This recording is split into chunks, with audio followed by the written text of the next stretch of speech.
Still some color around, which is nice. It is getting colder.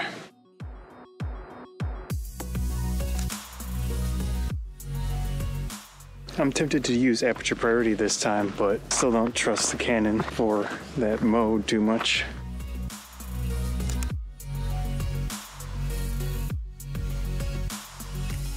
In cold conditions, this is definitely one of the better EFM cameras to use, so it does have more physical dials.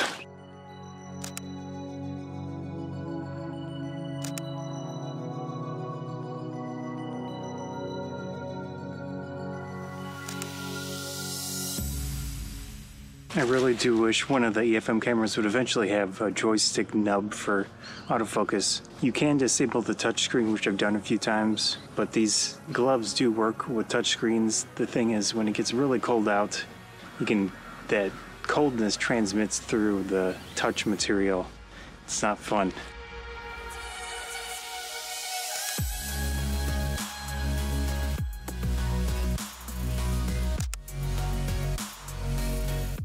The autofocus on the M5 is really smooth with the Sigma.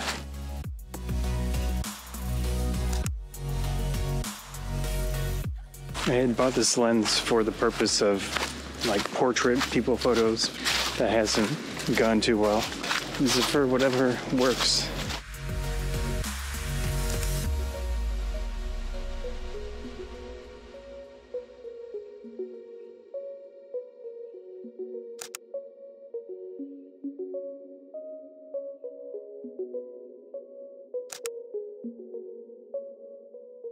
Just doing single point autofocus like this, it feels super prompt.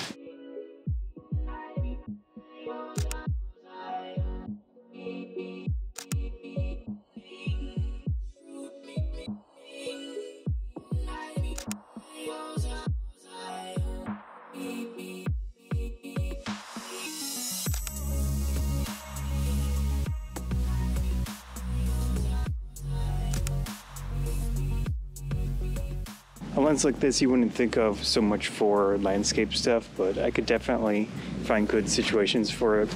It's good for framing scenes, getting a little further back so you can have more compressed in the photo.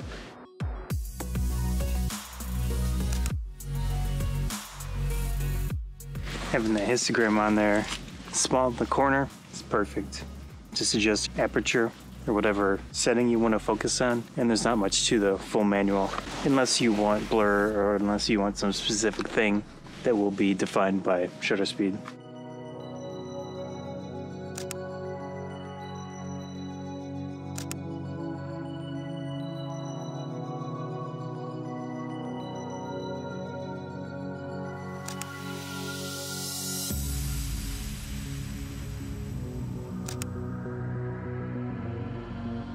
I remember Sigma lenses back when I was using Pentax. Not the best stuff. I did have I think it was a 28 to 60 millimeter, a little unusual, f2.8 for Pentax APS-C. It was a nice lens, but autofocus wasn't perfect. Back then you couldn't update firmware. In this case, I think I need a dock for the Sigma.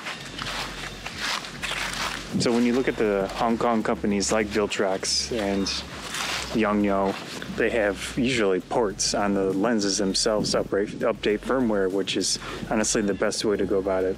It's just easy, it works. It's always there. You don't need something special. You don't have to buy an extra thing to get that firmware update.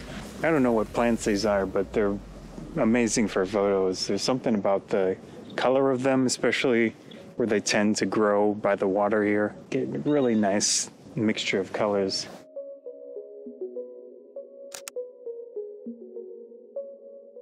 Another thing Canon should do with EFM is put one camera at least with 1/8000th of a second shutter speed max. If you want the large aperture stuff, it's not even that bright out. And I'm hitting the top end of that shutter speed. I'm sure a lot of us always think, oh, if we were the ones in control of camera equipment, we'd have the perfect stuff. Probably a lot more involved, a lot more to consider from the manufacturer's perspective.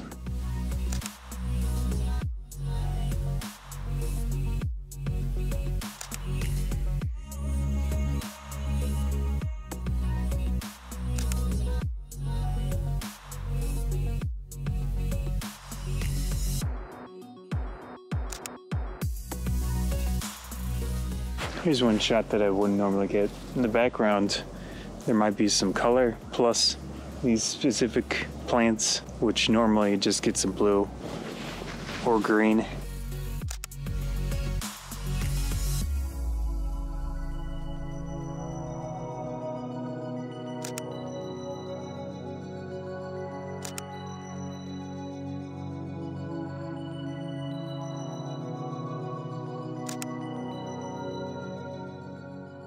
Picnic table in the water. Don't know what happened there.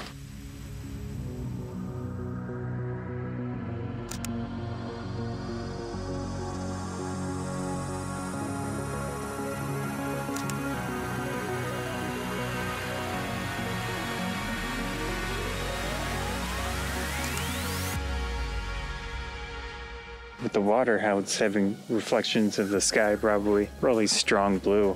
There's a vast difference between over here and over here.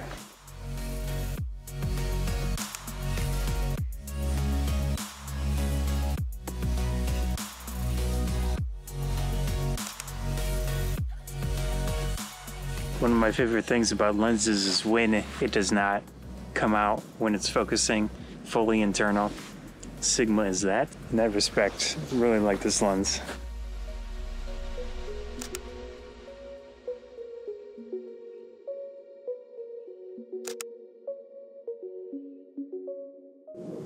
I don't want to leave from this spot. It's nice.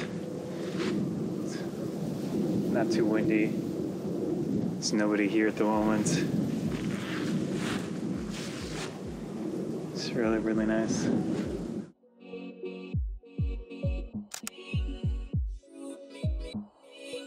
You can adjust the focus with a button plus the back dial directional pad thing. It works. So maybe in the winter I'm going to switch to turning off the touchscreen and then using that combination. It's a little slower sometimes, but still would like that joystick nub on an EFM camera.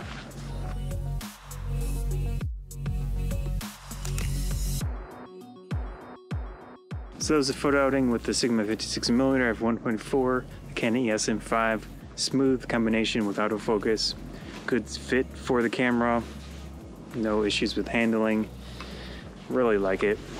Anyways, hope you enjoyed the video. I'm Skyphotography Banzai. If you did enjoy the video, please consider subscribing, likes, shares, and now the applause feature helps out a lot as well.